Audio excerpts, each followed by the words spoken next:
마태복음 9장 14절에서 17절 새 포도주는 새 부대에.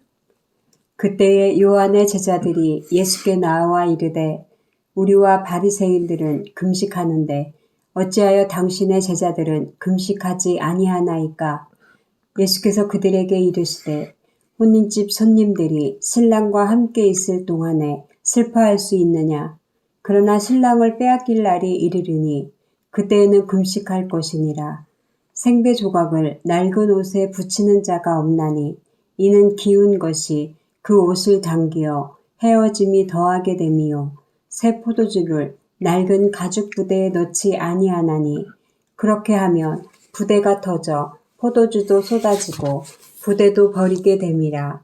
새 포도주는 새 부대에 넣어야 둘이 다 보존되느니라. 아멘. 오늘 주제 진정한 금식, 그리고 새 포도주는 새 부대에.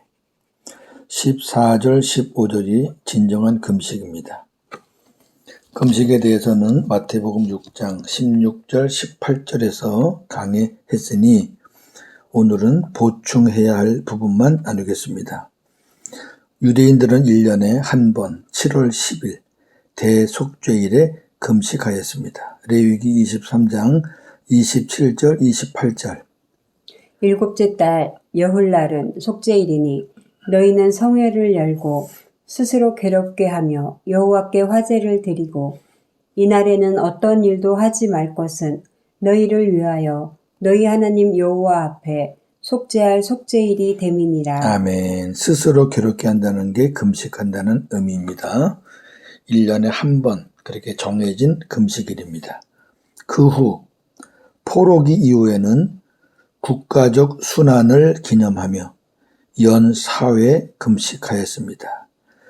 스가랴 7장 5절 6절.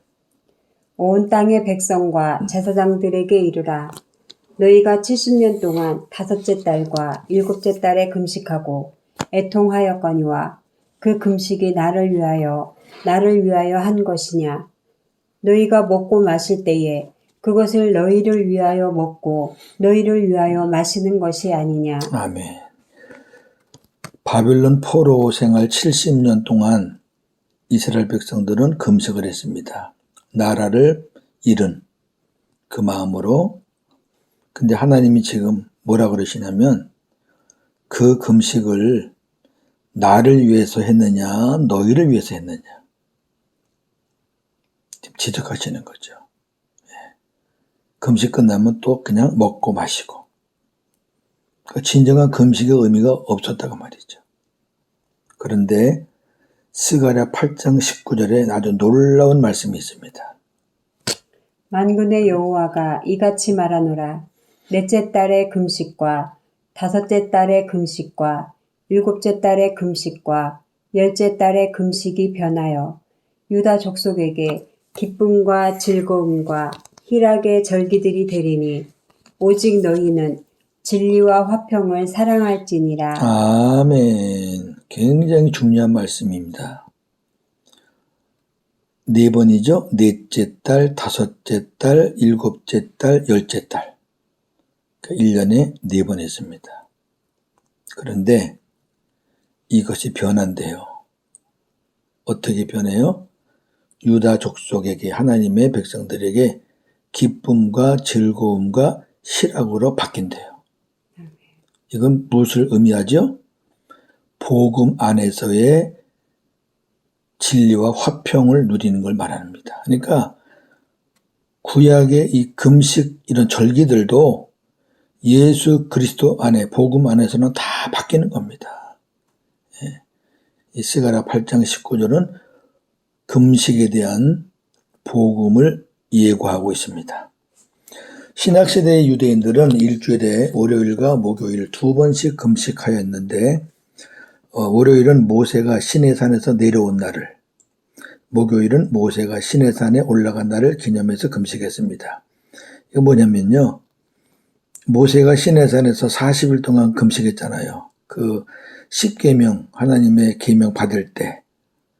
그러니까 이 유대인들은 모세를 아주 하늘같이 여기는 사람들이잖아요.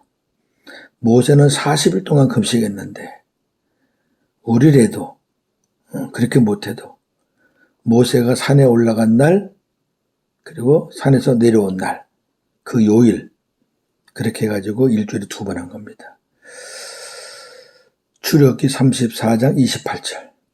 모세가 여호와와 함께 40일 40야를 거기 있으면서 떡도 먹지 아니하였고 물도 마시지 아니하였으며 여호와께서는 언약의 말씀 곧 십계명을 그 판들에 기록하셨더라. 아멘.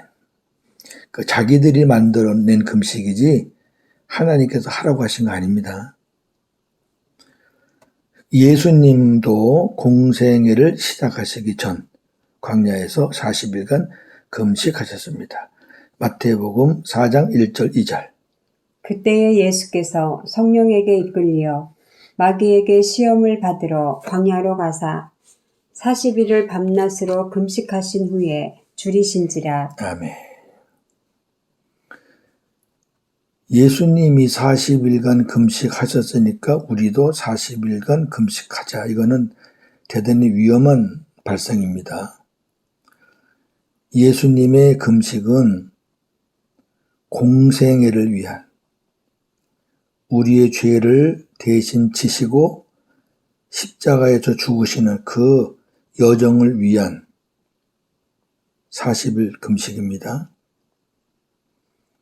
우리가 뭐 그러한 여정을 하나요? 하나님이 우리에게 40일간 금식하라 이런 말 없어요.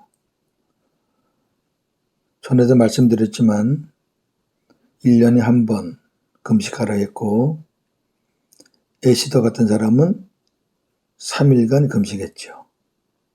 그래도 하나님이 나라를 살리는 놀라운 역사를 일으켰죠. 오래 한다고 뭐가 큰 게 되고 며칠 안 한다고 뭐 안 되고 그러는 거 없습니다. 그건 우리 사람들이 생각하는 방법이죠. 예. 또 금식을 해야만 응답합니까? 여러분 금식하지 않고 기도하면 응답이 없습니까? 우리가 금식에 대해서 좀 깊이 생각해 봐야 됩니다. 왜 그런가 하니까 제 주변에 금식을 자주 해가지고 몸이 정말 엉망으로 망가진 사람들이 있어요. 나이 들어서 그냥 위가 안 좋고 속이 안 좋고 여러 가지가 뭐 안 좋아서 굉장히 고생들 많이 하십니다. 그리고 그들이 하는 얘기는 똑같아요. 내가 금식을 너무 많이 했구나. 금식을 너무 많이 해서. 예수님은 산상수훈에서 형식적이고 위선적인 금식을 꾸짖으신 바 있습니다. 마태복음 6장 16절에서 18절. 금식할 때에 너희는 외식하는 자들과 같이 슬픈 기색을 보이지 말라. 그들은 금식하는 것을 사람에게 보이려고 얼굴을 흉하게 하느니라. 내가 진실로 너희에게 이르노니 그들은 자기 상을 이미 받았느니라. 너는 금식할 때에 머리에 기름을 바르고 얼굴을 씻으라.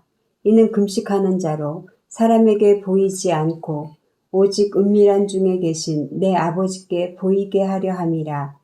은밀한 중에 보시는 내 아버지께서 갚으시리라. 아멘.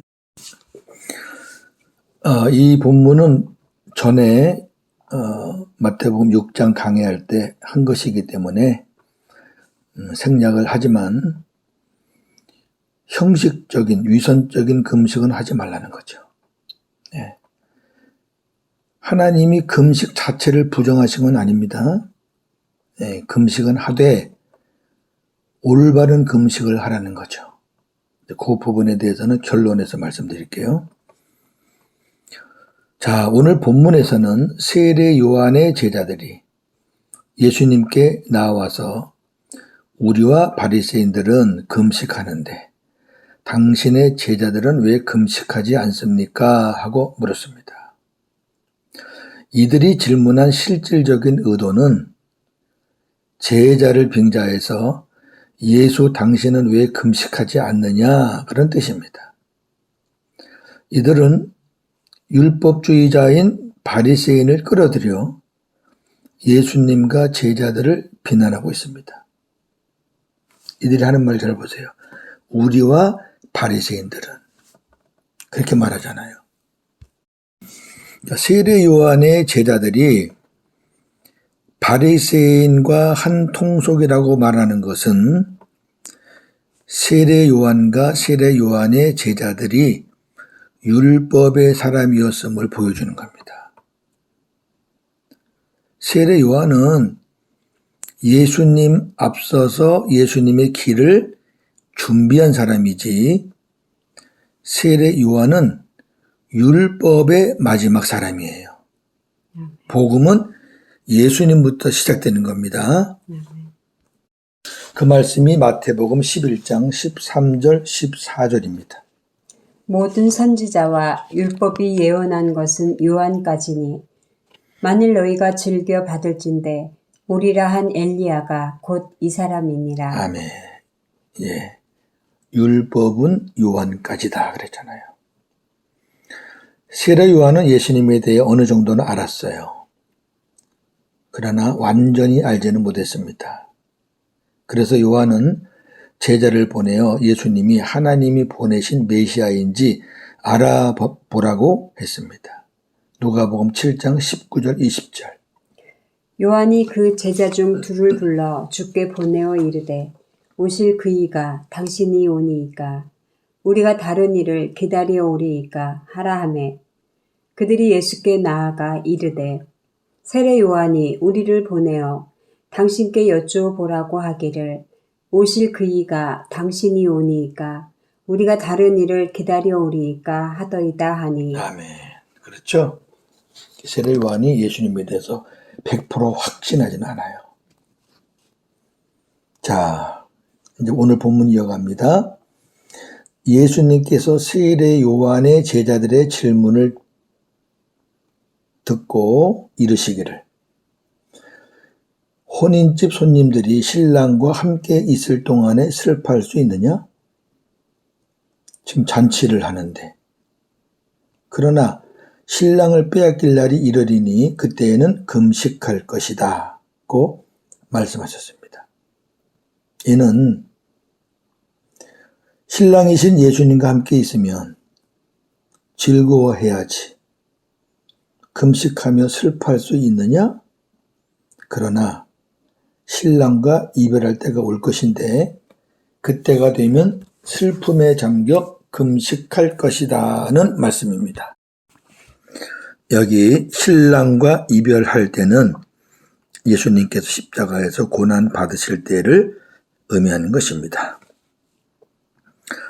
16절 17절 새 포도주는 새 부대에 생배 조각을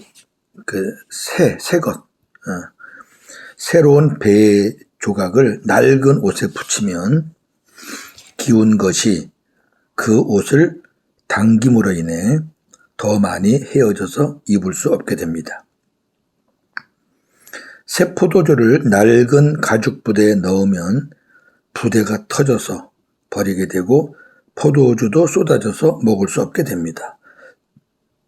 새 포도주는 새 부대에 넣어야 포도주와 부대 둘 다 보존할 수 있습니다. 생배와 새 포도주는 그리스도의 복음을 말하고 낡은 옷과 낡은 가죽 부대는 모세의 율법을 말하는 것입니다. 왜? 지금 예수님의 제자와 세례 요한의 제자 바리새인들 간의 관계를 지금 끌고 나와서 말씀하는 것이기 때문에 그래요. 율법과 복음을 말하는 겁니다. 이 말씀은 예수님께 복음을 듣고 따르는 제자들과 모세의 율법에 젖은 바리새인 세례 요한의 제자들은 하나가 될 수 없다는 것입니다. 율법의 사람은 율법을 먹어야 삽니다. 율법의 사람은 율법을 아주 맛있게 먹습니다. 복음을 먹으려고 그러면 생소해요. 복음의 사람은 복음을 먹어야 살 수 있습니다. 예, 복음의 사람이 율법을 들으면 양이 안 차요. 부족해요. 그러므로 율법의 사람과 복음의 사람은 육신적으로야 가까이 지낼 수 있겠지만 영적으로는 하나가 될 수 없습니다. 예수님을 제일 거역하고 예수님을 죽이려고 했던 사람들이 다른 사람들이 아니에요. 율법주의자들입니다. 절대 하나 될 수 없습니다. 정리합니다. 본문의 신랑은 예수님이죠. 예수님 당시에는 신랑이신 예수님이 육신으로 오셨잖아요. 그렇기 때문에 제자들과 늘 함께 계실 수는 없었습니다. 그렇죠? 예수님이 함께 계실 때의 제자들은 하나가 되어 기뻐했죠. 그러니까 예수님과 함께 있을 때에는 제자들이 하나가 되어서 기뻐했지만 예수님이 십자가에서 죽으실 때는 제자들이 슬퍼하며 뿔뿔이 흩어졌습니다. 예수님은 신랑인 나와 함께 있는 동안에는 금식할 필요가 없고 신랑인 내가 죽으면 금식해야 한다고 말씀하셨습니다. 신랑과 신부가 연합하면 한 몸이 되듯이 그리스도와 성도가 연합하면 한 몸이 됩니다. 내가 그리스도와 하나가 된다는 것은 하나님의 생명으로 하나가 된다는 의미입니다. 즉 하나님의 생명이 있는 예수님을 영접하는 자는 하나님의 생명을 갖게 됩니다. 그래서 예수님과 하나가 되는 겁니다. 요한일서 5장 11절 12절. 또 증거는 이것이니 하나님이 우리에게 영생을 주신 것과 이 생명이 그의 아들 안에 있는 그것이니라. 아들이 있는 자에게는 생명이 있고 하나님의 아들이 없는 자에게는 생명이 없느니라. 아멘. 하나님이 우리에게 영생을 주시겠대요. 영원한 생명. 영원한 생명이 하나님의 생명이에요. 그런데 그 생명이 아들에게 있어요. 예수님에게 있다 그 말이에요. 우리에게 주시고자 하는 그 생명이 예수님 안에 있어요. 그러니까 우리는 그 예수님을 내 안에 영접해야 돼요. 그러면 예수님 안에 있는 하나님의 생명이 내 생명이 되는 거죠. 그래서 주님과 내가 하나가 되는 겁니다. 이건 엄청난 복음의 비밀입니다. 주님을 내 안에 모셔서 주님과 하나 되어야 복음의 사람입니다. 그렇지 않으면 복음의 사람이 아닙니다. 영원한 천국에 애곡함도 없고 슬픔도 없습니다. 마찬가지 우리가 이 땅에서 주님과 하나 되어 복음으로 살면 감사, 평강, 기쁨이 넘쳐서 천국을 누리며 살게 되므로 금식할 필요가 없습니다. 아니 감사가 넘치고 평강이 넘치고 기쁨이 넘치고 춤을 추며 사는데 왜 금식을 해요? 그러나 우리의 삶이 늘 천국은 아닙니다. 주님이 내 안에 계셔도 우리가 사탄의 미혹에 빠져서 주님과 멀어집니다. 때로는 음침한 골짜기에 빠지기도 합니다. 이때 우리는 주님과의 관계 회복을 위해서 금식할 수 있습니다. 네, 금식할 수 있습니다. 이사야 58장은 금식장입니다. 아주 유명한 장입니다.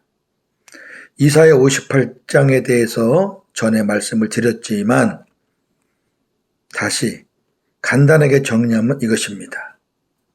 진정한 금식이란 첫째, 금식하면서 내 뜻을 내려놓고 하나님의 뜻을 따르는 겁니다. 내가 너무 내 뜻을 갖고 살았구나. 이제 하나님의 뜻을 따라야 되겠다라는 것을 깨닫는 게 금식입니다.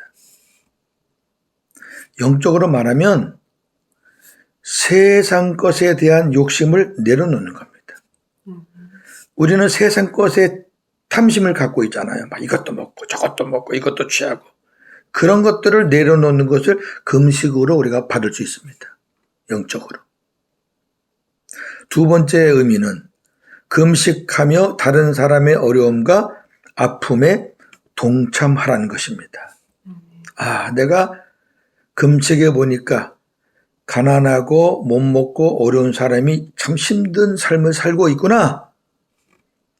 내가 이제 그 어려운 사람과 함께 해야 되겠다라는 것을 깨달으라는 겁니다. 이걸 종합해보면 이렇습니다.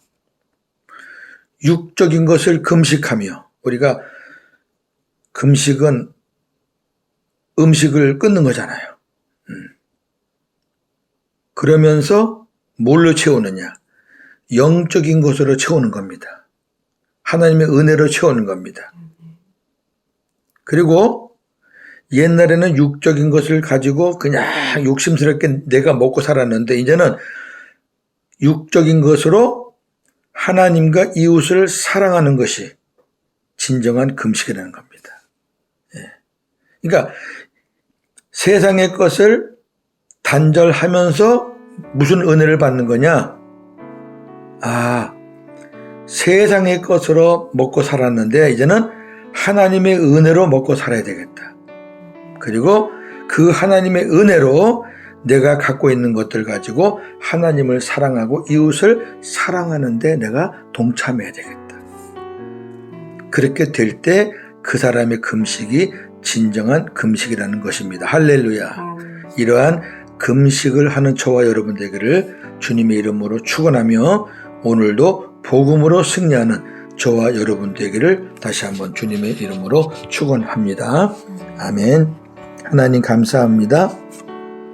금식에 대해서 말씀하셨습니다.